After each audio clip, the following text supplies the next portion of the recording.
The water wasn't moving. It should have been.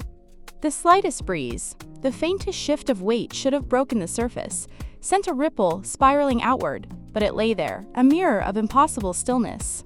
The kind of stillness that wasn't natural, but engineered, curated, like the rest of this moment. Yet I stood at the edge of the deck, my heel hovering, not yet making contact with the teak. It wasn't hesitation. Not yet. It was a pause. A frame waiting for the scene to acknowledge my presence. But the space remained indifferent. The yacht, the sea, the sky, they all conspired to pretend I wasn't there, as if my reflection was a glitch they had yet to erase. NHE wasn't waiting for me. Not at the rail, not on the stairs. There was no orchestrated welcome, no hand extended as a gesture of inclusion. The invitation had already served its purpose. I had accepted. That was all that mattered. Luxury doesn't shout. It suffocates. It wraps itself in silence so dense that even the act of breathing feels like an intrusion. That's what this was. A vessel of curated silence, designed not to impress, but to consume. And I thought I was here for an adventure. A curated detour in a life too predictable to refuse a well-dressed complication. The message had been simple. A casual evening, nothing formal, nothing binding, just a gathering, a shimmer of champagne and sea breeze. But detours are only innocent until you realize the road you've taken was never yours to navigate. NNTHE fabric of my dress clung to my back, the silk no longer an ally. It registered the shift before my mind did, mapping the air's temperature against my spine, reminding me that here, even the air belonged to someone else. NNHE was somewhere behind the glass. I couldn't see him. I didn't need to. His presence had already settled into the architecture, folded into the angles of the deck, the curvature of the railings, the unnatural precision of the empty lounge chairs. This wasn't a scene I was entering. It was a scene I had already become part of, curated before I even arrived. NNTHE first betrayal came from the sound, or the lack of it. No footsteps, no hum of casual conversation, not even the expected lapping of water against the hull. The world had been muted, flattened into a visual composition where sound would have been a disruption. Annie and I took a step. Not forward, not into the scene. Just a shift of weight, a recalibration of balance. The teak deck accepted the contact without acknowledgement, absorbing the sound before it could escape. It was a space that swallowed presence. Every movement became magnified in its futility. Adjusting the strap of my dress, smoothing the fabric against my thigh. Gestures meant for grounding, but here they became signals. Not to him, to the space. The yacht recorded everything, not through cameras, but through tension. And I imagined him watching, not as a voyeur, but as a conductor, not needing to gesture, to direct. The architecture did that for him. Every line, every reflection, every subtle imbalance of light had been orchestrated to funnel attention, to dictate posture, to curate responses. And this wasn't about seduction. Not yet. This was about placement. NNTHE, absence of people, was deliberate. An emptiness designed to frame me as the sole disruption to a composition that had been perfect in its sterility. I wasn't the guest. I was the variable. The anomaly introduced to observe how quickly presence could be distilled into compliance. And I moved towards the glass, not because I wanted to, but because remaining static had become a louder surrender.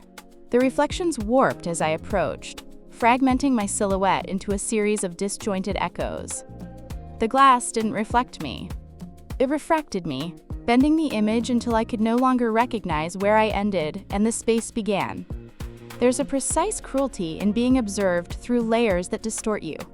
It's not about seeing, it's about denying the subject the ability to recognize itself. That was his game. Not to watch me, to make me watch myself unravel in a reflection that refused to align. NNTHE air grew denser, not in weight, but in ownership. Every breath I took felt permitted, on loan, curated for as long as it served the composition. I wasn't suffocating. I was being absorbed. NNTHE water remained still. The deck remained still. But inside, a shift had begun. A recalibration of expectation, of intent, of presence. Now I wasn't waiting anymore. Not for him, not for a cue. The scene had acknowledged me, not through welcome, but through assimilation. I had become part of the silence. And within that silence, the first fracture appeared. Not a sound, not a gesture, just a subtle vibration beneath the surface of perception, the kind that tells you the scene has already started, and you are already in it. The first sound wasn't his voice. It was silk against leather, and a friction so soft it might have been imagined.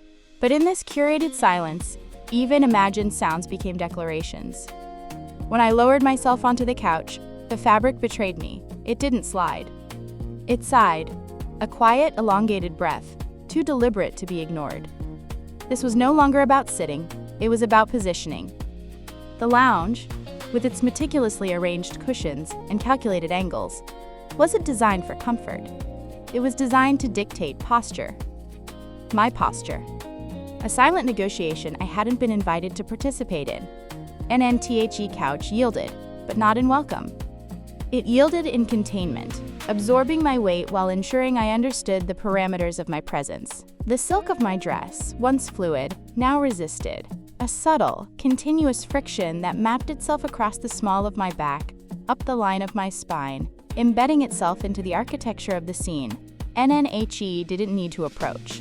His presence was already threaded through the air, woven into the upholstery, folded into the reflections that no longer served as mirrors but as surveillance.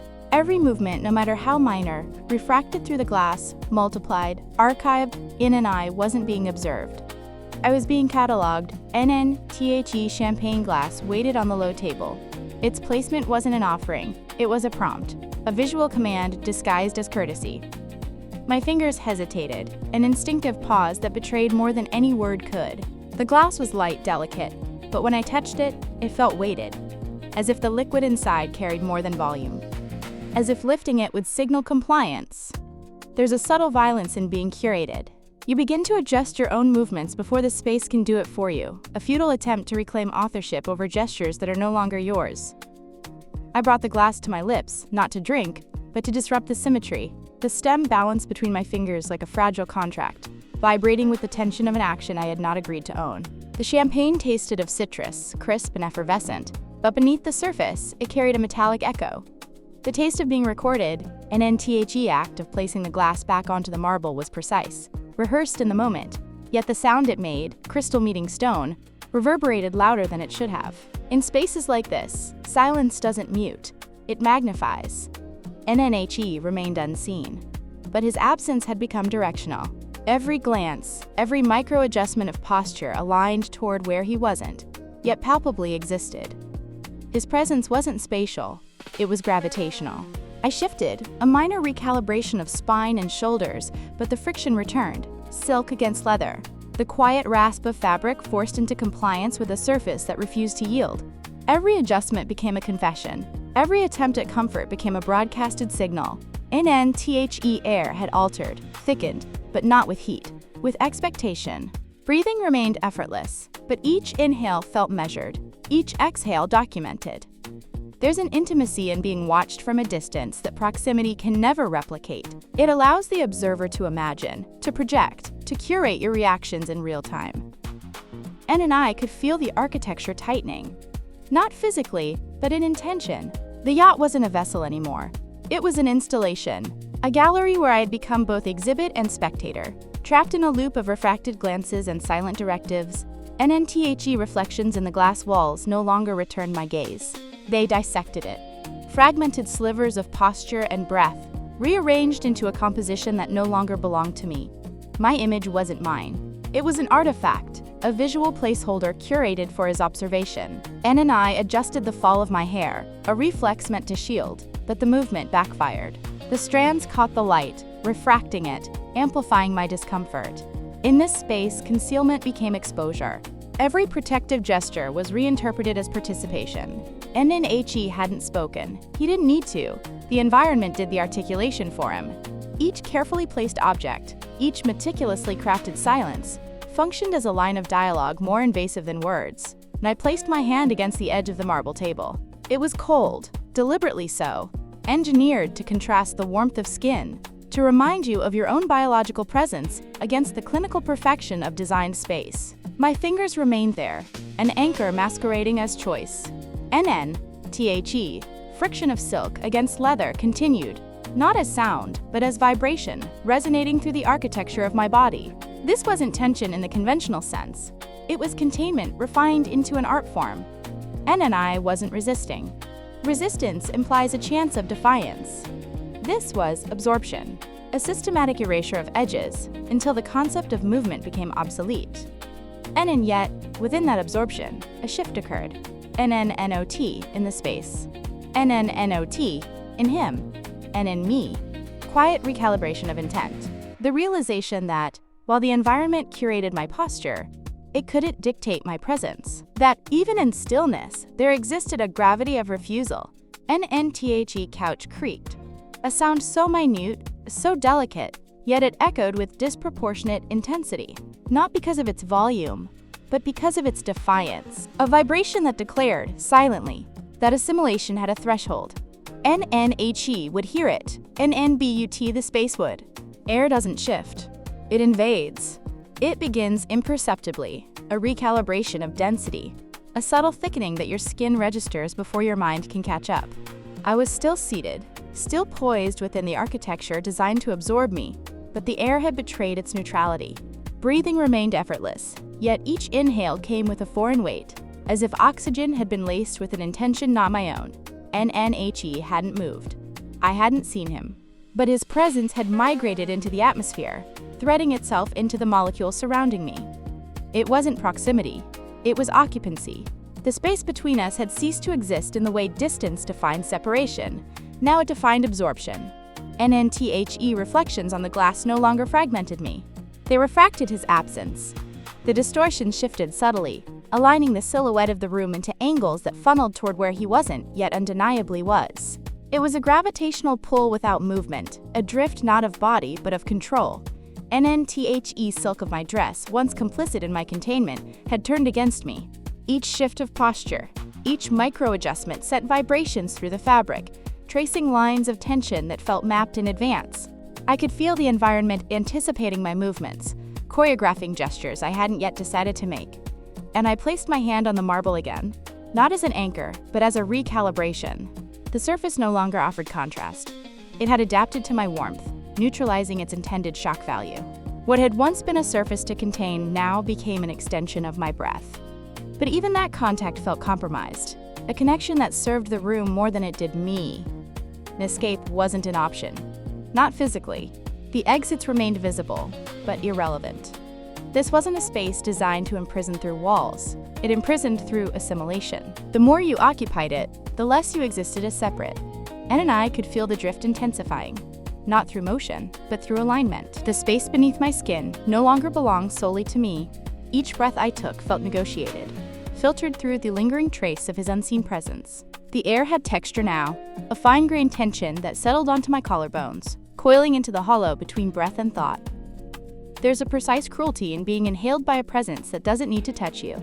I wasn't being watched, I was being respirated. The room had become his breath, and I was breathing on his terms.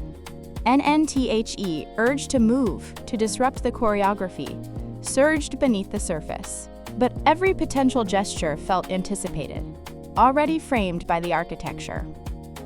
Defiance became another variable in a composition that didn't require my consent. I wasn't resisting. I was being curated. NNBUT curation has its limits. I adjusted my posture. Not because I was told to, not because the space dictated it, but because stillness had ceased to be neutral. My movement wasn't large. It didn't need to be. A shift in the arch of my spine, the elongation of my neck as I inhaled deeply, reclaiming breath not as permission, but as declaration. NNTHE air didn't yield. It pressed back, subtle, persistent, folding into the curvature of my gestures. His presence was no longer atmospheric. It had become tactile, a temperature shift against my skin, threading through the fabric, mapping the exact coordinates of my defiance. I wondered if he felt the drift, if behind the glass, his own breathing had recalibrated to the new rhythm, the one I was scripting now. Observation had limits. Presence did not. NNTHE reflections softened.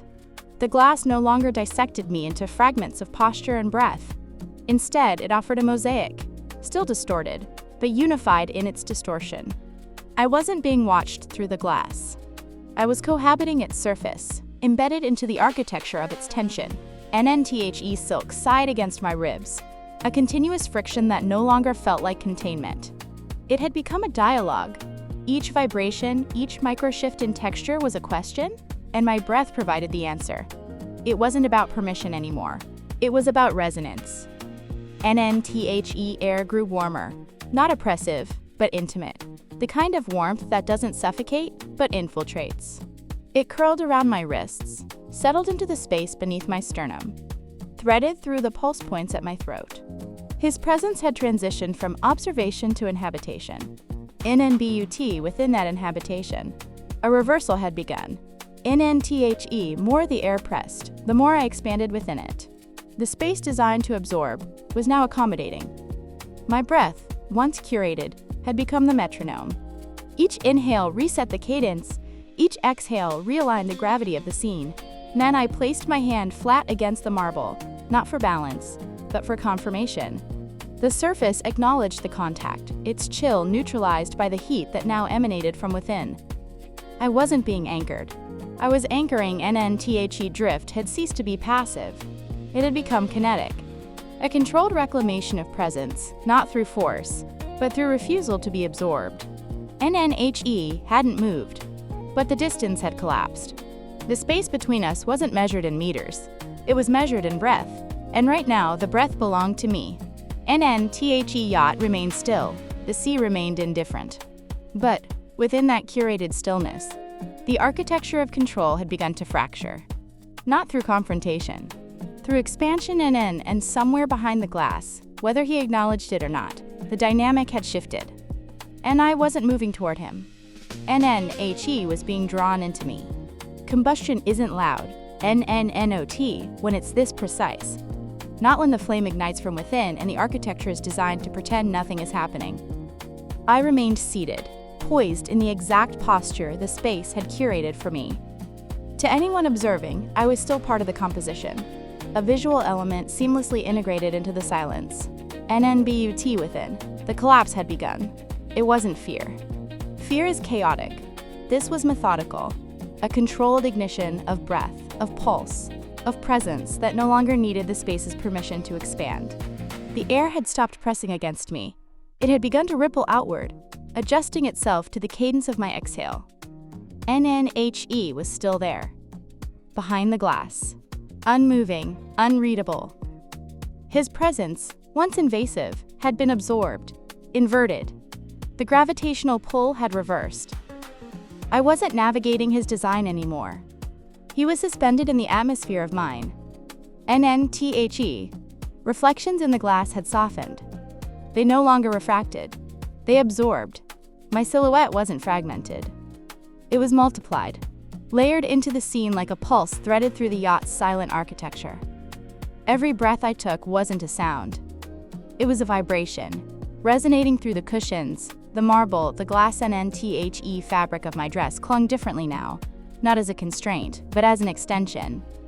The friction had recalibrated, each shift of silk against skin amplifying my presence rather than diminishing it. The environment had ceased to contain. It had become an echo chamber, and every echo now began with me, and I didn't move. Movement would have been redundant. Every adjustment necessary had already occurred beneath the skin, in the pulse that no longer aligned with the space's imposed rhythm. The yacht remained a vessel of curated silence, but that silence now pulsed in my tempo. And combustion isn't about explosion, it's about saturation. A density of presence so absolute that the architecture has no choice but to recalibrate. The marble beneath my palm was no longer cold. It wasn't even neutral. It had been claimed, infused with the residual heat of defiance refined into stillness. NNHE hadn't spoken. He hadn't needed to. The absence of dialogue had been his instrument of control. But silence, once weaponized, has a half-life. And in that moment, it had decayed into something inert. No longer a force to shape me, only a backdrop for the resonance I now generated. NNTHE air shimmered. Not visibly, not in a way the camera would catch, but in the vibration that hummed beneath the skin, in the dense, tactile acknowledgement that the architecture had been compromised. The yacht's hum had aligned itself with my pulse. The balance had been inverted.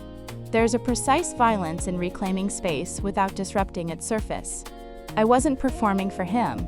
I wasn't even performing for myself. The scene had become self-sufficient, a closed circuit where my presence was no longer curated, but self-perpetuating. An NTHE glass wall that once refracted me had become a canvas. His silhouette, still motionless, now felt suspended within my breath. The distance hadn't closed. It had been rendered obsolete. There was no proximity to navigate anymore. Only presence to inhabit. In and I inhaled, not out of necessity, but out of precision. Each breath had become an act of authorship. The air didn't belong to the architecture. It was mine. And every exhale expanded that ownership. A quiet declaration of a space that had ceased to resist. Combustion, in its purest form, doesn't destroy. It redefines. It shifts the architecture of tension from external choreography to internal command. That was the ignition now. Not a rupture, but a recalibration so absolute that the silence had no choice but to vibrate in alignment. NNHE hadn't moved, but the space around him had softened. The edges blurred, not as a loss of clarity, but as an acknowledgement that sharpness was no longer relevant. Control, when overexerted, becomes fragile, and fragility in silence becomes transparent. An NTHE yacht floated, oblivious to the shifts occurring within its curated reality. The sea remained indifferent. The sky maintained its sterile canvas. But within the confined loop of breath and reflection, the narrative had inverted. And I placed my hand back on the marble, not as an anchor, not as a gesture of compliance, but as a calibration point. The surface accepted the contact, not in ownership, but in resonance. It had been reprogrammed to my frequency. And in stillness, I realized, isn't the absence of force. It's its refinement, a distillation of presence into a density so precise that the environment must yield, not through concession, but through adaptation. NNHE could continue to watch, or not. It was irrelevant. Observation had been transcended. What remained was occupation. I was no longer navigating his architecture. The architecture was adjusting to mine. And combustion leaves no scars and spaces designed to pretend nothing happened.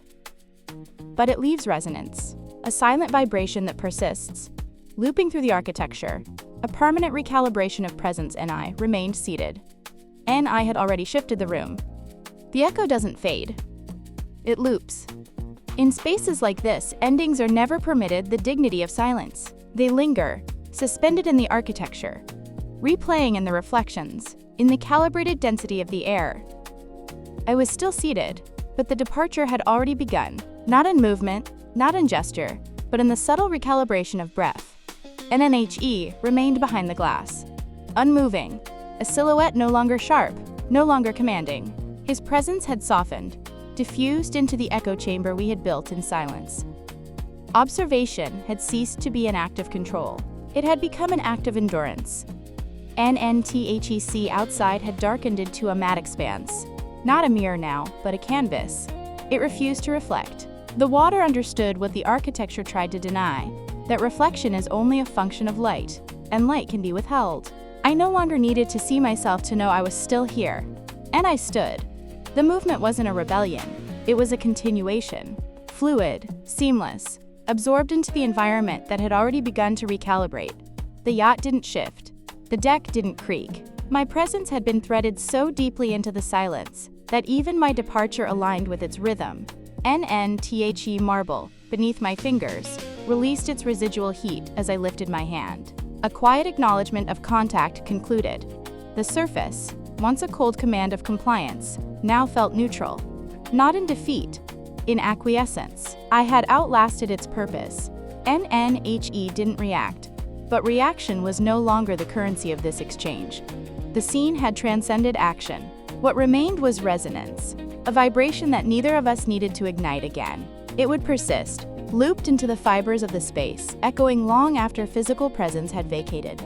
NNTHE reflections in the glass warped as I passed, not to distort, but to follow. The architecture, once a mechanism of fragmentation, had become a mirror that understood its limitations. It no longer attempted to dictate perspective. It simply echoed it. NNMY footsteps were soundless, not because of the deck's design, but because sound was no longer relevant. The silence had absorbed everything. Every potential noise had been accounted for, neutralized, until even movement became an extension of the room's breath. And I didn't glance back. There was no need. Looking implies a desire for confirmation, for a closing frame. But closure was redundant. This wasn't a scene designed to end. It was a loop, a continuous orbit around a center that no longer required participants. NNHE watched. Or he didn't. The distinction had ceased to carry weight. Presence had been decoupled from proximity, observation from influence. The architecture of control had been redefined, quietly, irreversibly. NNTHE air tasted different now. The earlier saturation had distilled into a finer grain, a residual density that clung to the back of my throat. Salt, glass, breath. Not oppressive, but intimate. A lingering texture that refused to dissipate. NNEXITING wasn't an act of departure. It was an act of continuation. The boundaries of the scene had already dissolved. I wasn't leaving the space. I was extending it beyond the architecture, threading its vibration into the steps I took, the breath I carried with me. NNTHE Yacht remained suspended in curated stillness. But within its walls, a frequency had been inscribed, not through voice, not through contact, but through a dialogue of breath and reflection that had no intention of concluding. Annie paused at the threshold, not for effect, but for alignment. The space acknowledged the calibration, adjusting its density, ensuring that my presence remained embedded, even as my silhouette prepared to vacate. Departure, in this scene, wasn't about absence. It was about imprint. NNTHE reflections no longer fragmented. They multiplied. Not as a distortion, but as an amplification. Every angle of glass retained a version of me, layered into the architecture as an echo that didn't fade but resonated. NNHE remained in his position. The absence of movement wasn't defiance. It was an acceptance. The dynamics had shifted beyond the need for visual cues. The scene had become self-sustaining, an ecosystem of silent reverberation. And as I crossed the threshold, the air didn't resist. It folded around me, a tactile confirmation that presence isn't erased by exit. It's absorbed, archived into the architecture, ready to replay at the slightest trigger, a breath, a glance, a vibration in the silence. There would be no final word, no glance, no closing frame. The narrative didn't require it. What had been constructed here was beyond dialogue, beyond resolution. It was a loop, designed to persist, to replay in the pause between moments. An NTHE screen doesn't fade to black, and it holds breathing in the echo.